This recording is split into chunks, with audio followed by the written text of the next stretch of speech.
Ang handog na pambayad ng kasalanan. Ibinigay din ng Panginoon ang utos na ito kay Moises.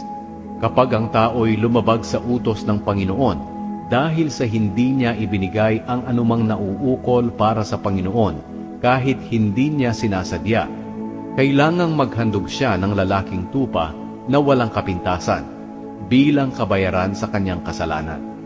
Maaari rin niyang bayaran ang pilak na katumbas ng halaga ng lalaking tupa ayon sa bigat ng pilak sa timbangang ginagamit ng mga pari. Ito'y handog na pambayad ng kasalanan.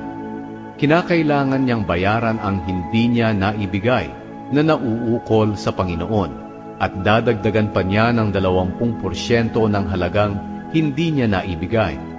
Ibibigay niyang lahat ito sa paring maghahandog ng tupa bilang handog na pambayad ng kanyang kasalanan at patatawarin siya ng Panginoon. Kung may tao namang lumabag sa utos ng Panginoon nang hindi niya alam, siya'y nagkasala pa rin at may pananagutan sa Panginoon.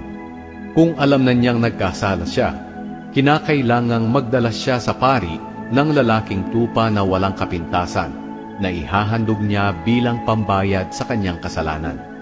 Maaari rin niyang bayaran ng pilak na katumbas ng halaga ng lalaking tupa ayon sa bigat ng pilak sa timbangan na ginagamit ng mga pari.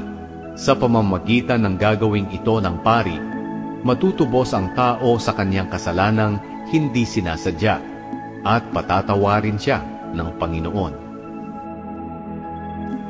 Ika-6 na kabanata. Ito pa ang sinabi ng Panginoon kay Moises tungkol sa taong lumabag sa nais ng Panginoon sa pamamagitan ng pandaraya sa kanyang kapwa tungkol sa bagay na ipinatago o iniwan sa kanya, o pagnanakaw ng mga bagay na iyon, o pagsasamantala, o pagsisinungaling tungkol sa isang bagay na nawala na hindi raw niya nakita, o pagsumpa ng kasinungalingan na hindi niya nagawa ang alinman sa mga kasalanang nabanggit. Kapag napatunayan na talagang nagkasala siya, kinakailangang ibalik niya ang kanyang ninakaw, o ang anumang nakuhan niya sa pandaraya, o ang mga bagay na iniwan o ipinatago sa kanya, o ang mga bagay na nawala na nakita niya, o anumang bagay na ayon sa kanyang panunumpa ay wala sa kanya, pero ang totoo ay nasa kanya. Kinakailangan niya itong ibalik sa may-ari na walang kulang, at dadagdagan pa ng 20% ng halaga nito. Ibibigay niya ito sa may-ari sa araw na maghahandog siya bilang pambayad sa kanyang kasalanan.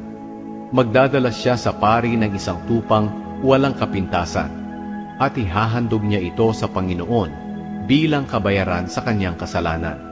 At kinakailangang ang halaga nito ay ayon sa bigat ng pilak sa timbangan na ginagamit ng mga pari. Sa pamamagitan ng gagawing ito ng pari, matutubos ang tao sa kanyang kasalanan, at siya'y patatawarin ng Panginoon sa alinmang kasalanang nabanggit na kanyang nagawa.